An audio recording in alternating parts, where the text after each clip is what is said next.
I once asked my dad if anyone had ever called us hillbillies. If they ever dared to, I guarantee they'd never try it a second time, he said. After a guy in a grocery store called your grandma white trash, Grandpap beat him out the door and down the steps in 2 seconds flat.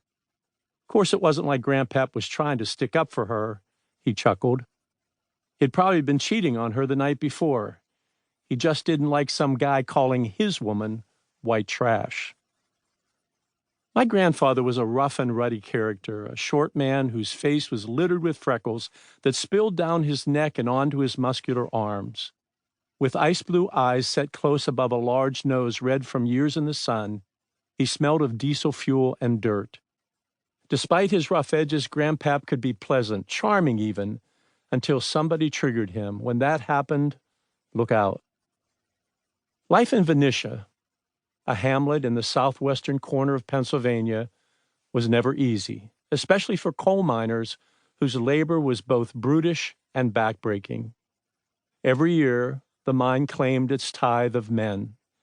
Those who survived formed a union and then walked off the job in protest, setting up picket lines that quickly turned into battle lines that soon became violent.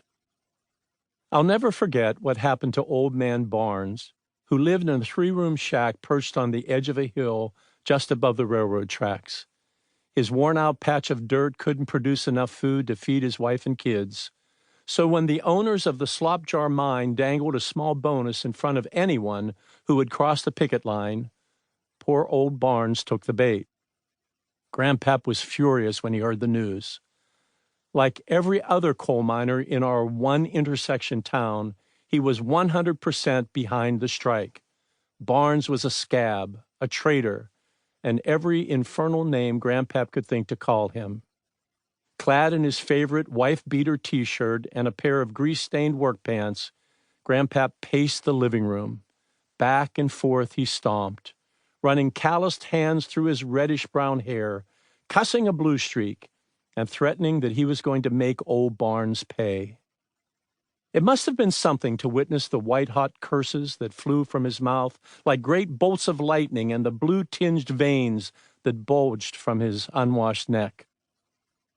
As Grandpap raged on about Barnes' treachery, bitter winds blew through cracks in the rotted siding of my grandparents' not-so-snug home. Even the roaring fire couldn't fend off the chill that filled their shack that night. But there was another fire burning, the one in Grandpap's gut. As his anger grew red-hot, it forced him out of the house and into the darkness. His plan was simple enough. Head to the mine, break into the tool shed, and grab a stick of dynamite and a fuse. Thus armed, he would climb the wooded hill to Old Man Barnes's house, where he would teach that scab a lesson he would never forget. Confident no one could see him under the cover of night, Grandpap lit the fuse and then tossed the dynamite beneath the shabby porch that ran across the front of the old house. Moments later, the porch disintegrated and a section of the house blew up. The blast was so powerful, it propelled Mrs. Barnes onto the top of the kitchen stove and laid her husband out cold on the living room floor.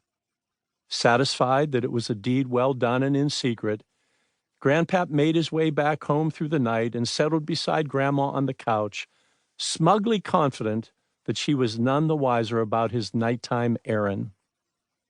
But there were limits to Grandpap's brilliance. Like breadcrumbs left by a child to mark his way home, his footprints in the snow led the police straight to his house. The cops followed his size 9s right to the front door and arrested him on the spot, ignoring his vigorous protests of innocence. Couldn't they see he had been sitting with his wife on the couch the whole night? Despite the evidence, Grandpap was acquitted on a technicality, which many surmised was the result of money changing hands.